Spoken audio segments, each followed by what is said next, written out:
अस्सलाम वालेकुम। आप लोग खैरियत से हैं और अल्लाह से उम्मीद करता हूं कि आप सब बखैर होंगे। मैं तो आप लोगों के सामने ये बोलने नहीं आया हूं कि मुझे टिकट नहीं मिला, ये नहीं मिला, वो नहीं मिला। मैं आप लोगों से कुछ बात कहने आया हूं। आप लोगों को मैं आज सच्चाई बताने वाला हूं। हम एमआईएम पार्टी को तहे दिल से चाहते हैं और चाहते रहेंगे। हमारे जो राष्ट्रीय सदस्य है ओवैसी साहब, उसके विचारधारे बहुत अच्छे हैं, बहुत अच्छे इंसान हैं, नेक दिल इंसान हैं। और उसके साथ जो हमारे माजिद साहब हुए, जो एमएलए साहब हैं, माजिद साहब, मुश्ताक साहब, यानी हैदराबाद के जितने भी लोग यहाँ आते हैं वो सभी का मैं तहे दिल से शुक्रिया अदा करता हूँ। वो लोग का विचार का, वो लोग का सोच का। मगर अफसोस हमारे बिहार सदस्य अख्तरुल ईमान साहब पर, आदिल साहब पर और इश्तियाक पर। आप लोग को शायद मालूम ही होंगे कि मुझे जिला पद से 2 महीना पहले हटा दिया। मैंने आज तक कोई बात नहीं कहा या मैं किसी के पास कोई शिकायत नहीं कहा, ना मैं आप लोग से कोई शिकायत किया। मगर मैं आज इसलिए बोल रहा हूं, मैंने कुछ दिन पहले ही अख्तर साहब को बोल दिया था कि मुझे चाहे आप जितना जलील करना चाहे मैं कुछ नहीं कहूंगा, लेकिन एक वर्कर के साथ, एक कार्यकर्ता के साथ अगर आप नाइंसाफी कीजिएगा तो मैं चुप नहीं बैठूंगा। मैं पूछना चाहता हूं आपसे, आप तो बड़ी बड़ी दीन की बात करते हैं, हदीस की बात करते हैं, बहुत उर्दू लफ्ज बोलते हैं, बहुत ईमान कसम खाते हैं।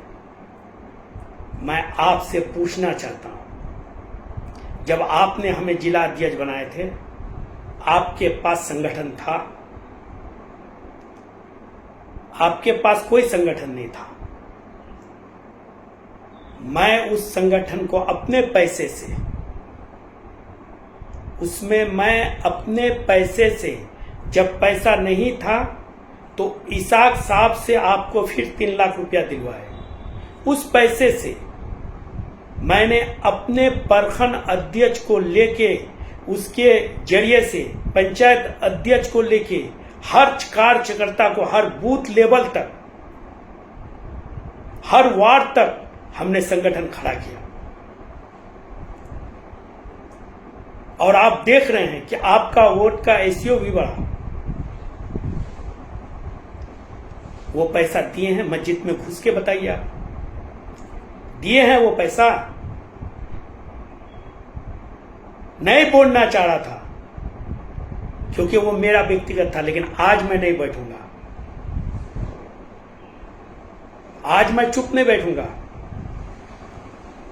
और ये जो आदिल है, आदिल हसन,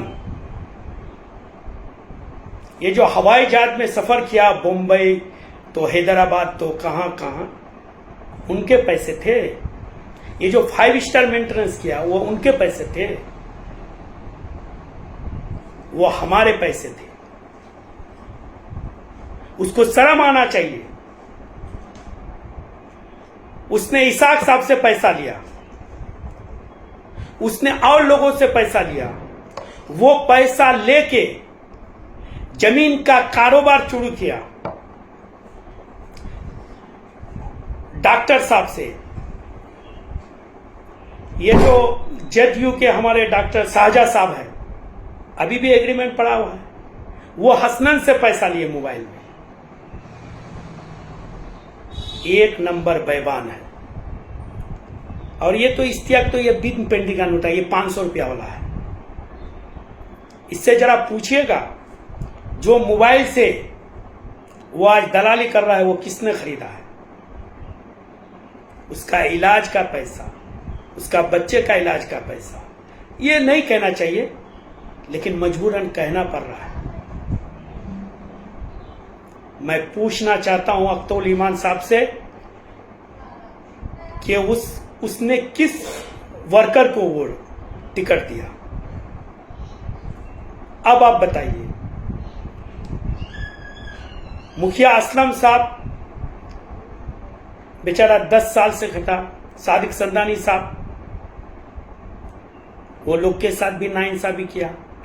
किशनगंज में मुर्तुदा साहब, डॉक्टर साहब, नसीम साहब, इसाक साहब, ये लोगों को भी 10 साल से जुड़ा है, ये लोगों को भी नहीं टिकट दिया। मुफ्ती अतर साहब मेरे पास आए कि बाबू हम 10 साल से मेहनत कर रहे हैं, इस पार्टी में हैं, आप अपना दावे को हटा लीजिए। मैंने कहा जाइए मुफ्ती साहब, आप सीनियर हैं, आप ही टिकट लीजिए। उसके साथ भी धोखा किया। मौलाना सालिम साहब से भी वही किया। वो लड़का राशिद अररिया से इतना खटा, उसके साथ भी वही धोखा किया। बलरामपुर का वो मुखिया, नाम क्या है वो लड़का का, वो जिन्ना भाई से भी पैसा लिया। सबका पैसा लेके संगठन को खड़ा किया, बोलता था तुम लोग लड़ोगे, और आज आदिल खुद लड़ रहा है। जीत पाएगा वो? ये बद्दुआ है सबों का। किस गरीब का बेटा को टिकट दिया है? ये जो गाड़ी घोड़ा दिखा रहा है, और ये जो अख्तर साहब जो अपना गरीबी का झोला दिखा रहा है, ये मुझे उंगली उठाया था, मेरा केस खलवाया, जो केस खत्म था। मैंने एसपी साहब के पास गया, मैंने कहा सर ये सब केस खत्म है जो चल रहा है। मैंने एसपी साहब बोला अच्छा ठीक लेंगे, दरोगा के पास जाइए। दरोगा साहब को, मकसूद साहब बहुत अच्छे नेक इंसान है, उसके पास गए, उसके सब दिखाया। अख्तर साहब आपको शायद मालूम नहीं कि मैं किस परिवार से बिलोंग करता हूं। मेरा बाप ऑलरेडी 100 बीघा जमीन दे चुका, पहले ही दे चुका है। मेरा माँ पहले ही 20 बीघा जमीन दे चुका है। मेरा बाप पहले ही 3 मंजिला घर दे चुका है ठाकुर कनार धुंगर में। मैं पहले का ही जमींदार हूं, आप लोगों का दुआ से, अल्लाह का रहम करम से। आप तो छोटी मोटी बहादुरगंज में दवाई का दुकान कर रहे थे, तो आपके पास इतना संपत्ति कहां आया? हम अपने बाप का कहीं जमीन अच्छे दाम में बेचे, कहीं कम दाम में खरीदे, यही हमारा था, क्योंकि हम सीधे थे। आप होशियार है, कंबल के अंदर घी पीने वाला आदमी है, आपका प्रॉपर्टी नहीं है। आप अपना शाहरुख के नाम से देहरादून में नहीं रखे हैं प्रॉपर्टी, आप सऊदिया में अपने भाई के नाम से नहीं रखे हैं, किशनगंज में अपने भाई के नाम से जमीन नहीं रखे हैं।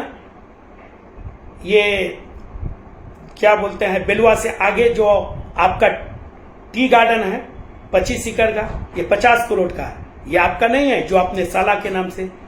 आप होशियार आदमी हैं, आप अपने साला के नाम से, अपने बहनोई के नाम से, अपने दामाद के नाम से, अपने भाई के नाम से, अपने रिश्तेदार के नाम से रखा है। आपने मेरा इंक्वायरी करा है, मैं कोर्ट में भी जवाब दिया हूं, और आप सुन लीजिए, मैं भी आपका संपत्ति का जांच कराऊंगा ईडी से और सीबीआई से। मैं आपका पूरा संपत्ति का जांच कराऊंगा जो आपने लूटा है एमआईएम के नाम पर। एमआईएम पार्टी को सब पसंद करते हैं, हिंदू भी, मुस्लिम भी, दलित भी, सब। उसको तेजस्वी साहब भी पसंद करते हैं, उसको राहुल साहब भी करते हैं, खड़गे साहब भी करते हैं। पनौती आप है, आपके वजह से बिहार में पार्टी मजबूत हो नहीं पा रहा है, गठबंधन नहीं ले रहा है। मैं आपसे पूछना चाहता हूं, आप पार्टी के लिए क्या किए हैं? आप अपने जेब भरे हैं, आप दुकानदारी किए हैं, और आप दुकानदारी किए हैं, आप पार्टी के लिए अगर कुछ किए हैं तो मैं चैलेंज के साथ कह रहा हूं, आप 38 जिला में अब तक आप 38 जिला में आप जिला अध्यक्ष नहीं बना पाए हैं। मैं आपको चैलेंज देता हूं, ओवैसी साहब हुक्म दे आपको भी और हमको भी 24 घंटा का टाइम दे कि पूरा संगठन किस तरफ है और मैं कहां खड़ा करने बोले, किस मैदान में मैं कितना जमा करता हूं और आप कितना जमा कर पाते हैं। आप पार्टी के लिए किए हैं, आप पार्टी के लिए नहीं किए हैं। आप बिहार के सदस्य रहे, मेरा क्या गुनाह था, मेरा क्या गलती था? मेरा यही गलती था ना कि मैं पार्टी को मजबूत करने के लिए मास्टर मुजाहिद साहब के पास गया, मैं पार्टी मजबूत करने के लिए कमरुल हुदा साहब के पास गया, मैं पार्टी मजबूत होने के लिए हाजी सुभान साहब के पास गया, मैं पार्टी मजबूत होने के लिए तोसीफ साहब के पास गया, मैं पार्टी मजबूत होने के लिए सरफराज साहब के पास गया, मैं पार्टी मजबूत होने के लिए अररिया का जाकिर साहब के पास गया, मैं पार्टी मजबूत होने के लिए तस्लीम साहब का बेटा सरफराज के पास गया, मैं पार्टी मजबूत होने के लिए पूर्व विधायक के पास गया, मैं ये लोग को जोड़ा, ये लोग को मीटिंग किया, सदर साहब से भी मीटिंग कराया, मगर सबका मुंह में ये कहना था कि सब कुछ ठीक है हैबर भाई, लेकिन हम अख्तुल इमाम को सह नहीं सकेंगे। कोई भागा नहीं है। आपने कमरुल हुदा साहब को इतना टॉर्चर किया, रुकमुद्दीन साहब को इतना टॉर्चर किया, इजार एसपी साहब को इतना टॉर्चर किया, अनजान नईम साहब को इतना टॉर्चर किया, आपने शाहनवाज साहब को इतना टॉर्चर किया। ये आपका पीसी आपका खर्च नहीं उठा सका, बर्दाश्त नहीं कर पाया, तब ये पार्टी छोड़ा। एक खराब हो सकता है, सब खराब नहीं। और आज भी आपने जिसको टिकट दिया है, आपने जिसको टिकट दिया है, माशाल्लाह कोई तो जीत नहीं पाएगा, लेकिन अगर कोई भला बुरा जीत भी जाए तो उसको पार्टी छोड़ के जाना पड़ेगा, क्योंकि आपने उससे इतना खर्चा करवा दिया, इतना रुपया लिया, इतना रुपया ले लिया, इतना कर्ज में डुबा दिया, इतना कर्ज में डुबा दिया, उसके बिकने के सिवा उसके पास कोई रास्ता नहीं होगा, उसको बिकना ही पड़ेगा, नहीं तो वो कर्ज अदा नहीं कर पाएगा वो बेचारा। आप पार्टी को मजबूत करना चाहते हैं, मैं चैलेंज करता हूं, अगर मैं उस कुर्सी में रहता, आज भी अगर उस कुर्सी में बैठ जाऊं, आज भी मैं पार्टी को पूरे बिहार में इतना मजबूत कर दूंगा और इतनी बड़ी पार्टी से गठबंधन कर दूंगा, आने वाला दिन एमआईएम का होगा। और यह भी सुन लीजिए, हमने ये लोगों को जोड़ने के लिए, ओवैसी साहब का आदेश था, उसका मुंह से यह था कि 4 गए हैं 24 लाएंगे। आप जिसको टिकट दिए वो 24 लाने वाला है। अगर कमरुल हुदा साहब गलत होता तो उसको कांग्रेस बुला के टिकट देता, अगर मुशब्बिर साहब गलत होता तो उसको बुला के टिकट देता, अगर तोसीफ साहब गलत होता तो ओवैसी साहब उसको बुला के टिकट देता, अगर मुजाहिद साहब गलत होता तो उसको तेजस्वी साहब बुला करके टिकट देता, हाजी सुभान साहब गलत होता तो क्या उसको बुला करके टिकट देता, जाकिर साहब गलत होता तो क्या उसको टिकट देता। मैंने जिसको जोड़ा है उसको पार्टी ने बुला करके दिया है, यही मेरा जीत है। और आपको मैं बता दूं कि एक दिन का मौका दीजिए और आप देख लीजिए कि आप कितना मजबूत है, हैबर बाबा कितना मजबूत है। हमने पार्टी के लिए, हमने अपने स्वार्थ के लिए मस्जिद में घुस के बोलिए, ए आदिल तुम भी मस्जिद में घुसो, इश्तियाक तुम भी घुसो और आप भी घुसिए। हाँ, मैं मानता हूं इंजीनियर आफ्ताब साहब को, वैसे आदमी को हर पार्टी में वैसे आदमी होना चाहिए जो किसी का पानी का एक गिलास भी नहीं पीता है, अपने पेंशन का पैसा से वहां का बावर्ची का पैसा वो देता है। उस इंसान को मैं तहे दिल से सलाम करता हूं, इंजीनियर आफ्ताब साहब को। और ये सब चोर है,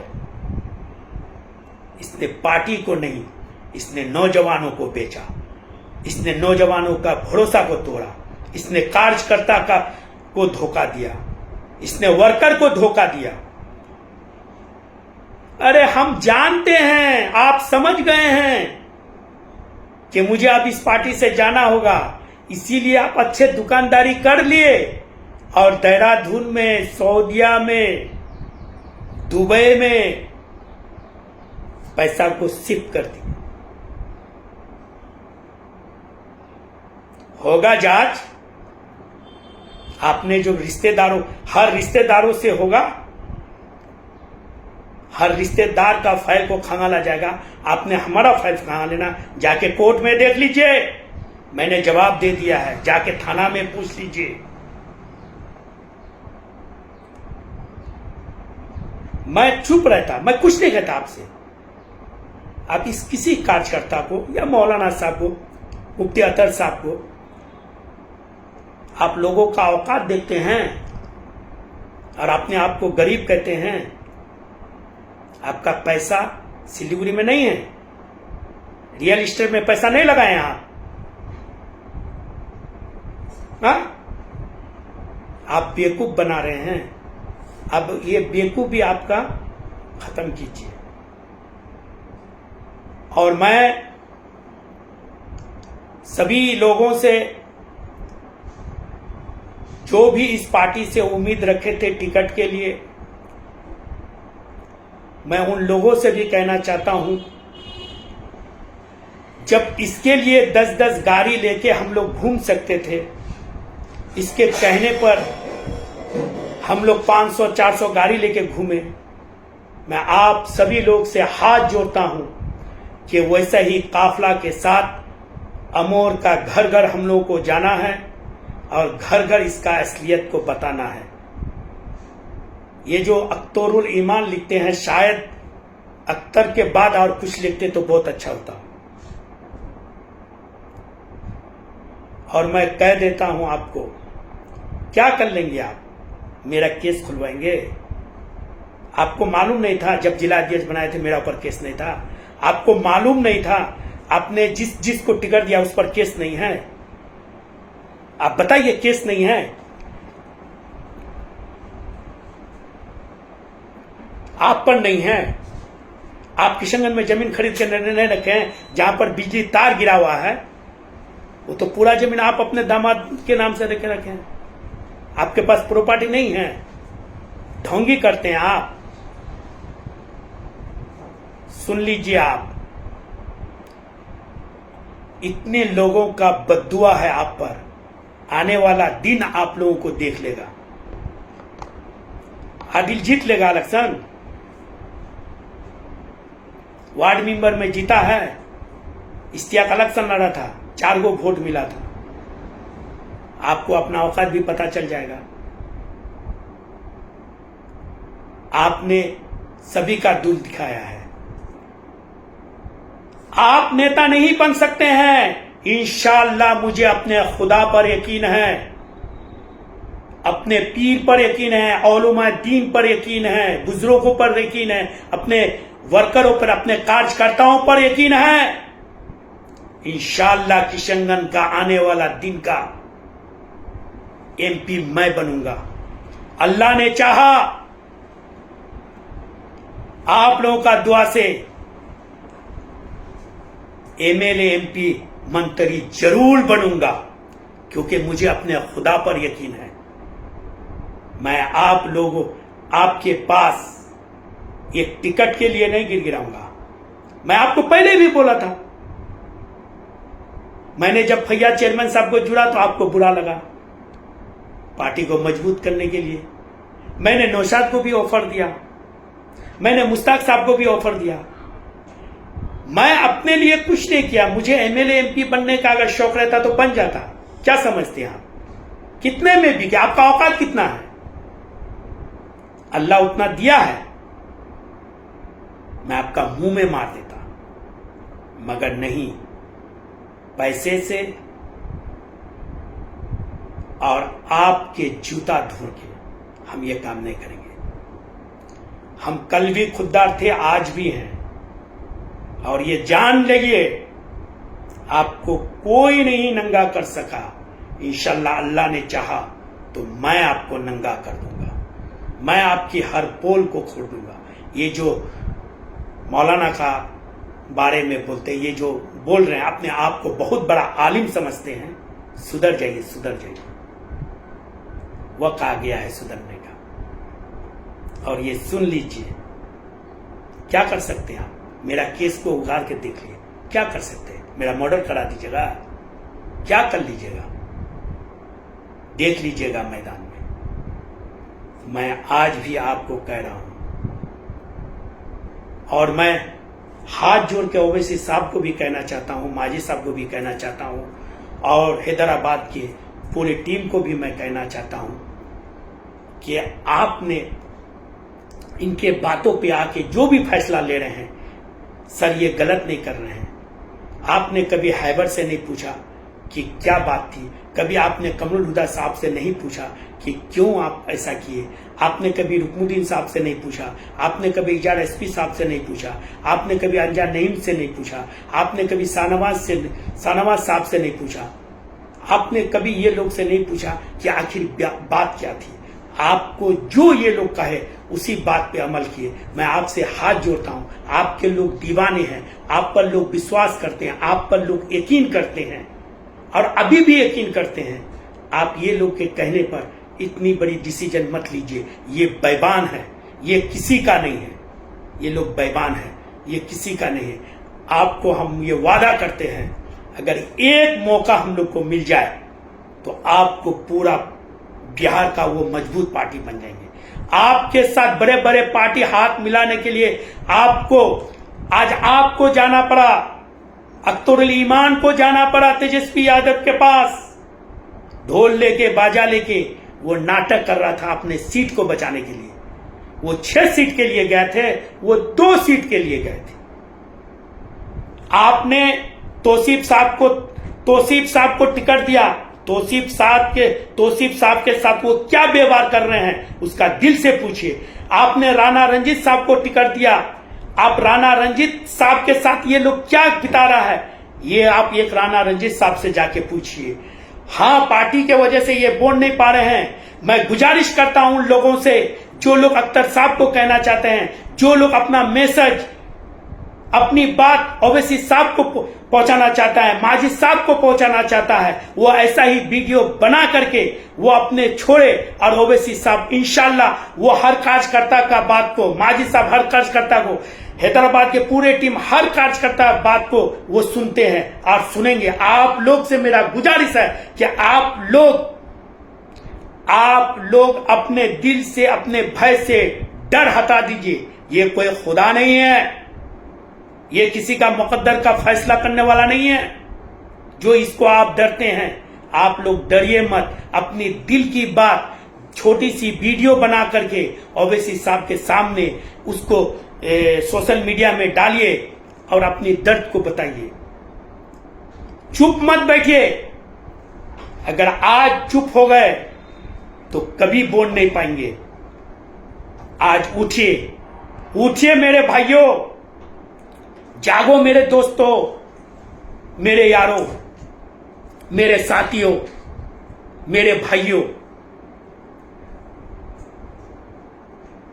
उठिए मेरे बुजुर्गों, हमारे पार्टी के चाहने वालों। मैं आप लोग से हाथ जोड़ के कह रहा हूं, अपनी दर्द को ओवैसी साहब के सामने रखो और पार्टी के खिलाफ कोई ऐसा कदम मत उठाइए। हां, जिसको लोग पसंद करेंगे हमको उसको मजबूत करना है। आपने देखा है, कोई बेईमान नहीं है, कोई धोखा नहीं दिया है। इसके कर्मों की वजह से आदमी छोड़ के भागा है। कौन टिका इसके पास बताओ? इसका चचा इसका नहीं हुआ, कौन टिका इसके पास बताइए ना। किसी को ये साथ लेके चल सका? नहीं सकेगा। और मैं चैलेंज देता हूं अख्तरुल इमाम और इस दोनों को कि मैदान में एक तरफ वो हो जाए और एक तरफ मैं। संगठन क्या चीज होती है, पार्टी कैसे मजबूत होते हैं, मैं 1 महीना के अंदर दिखा दूंगा। वक्त आने दीजिए, इंशाअल्लाह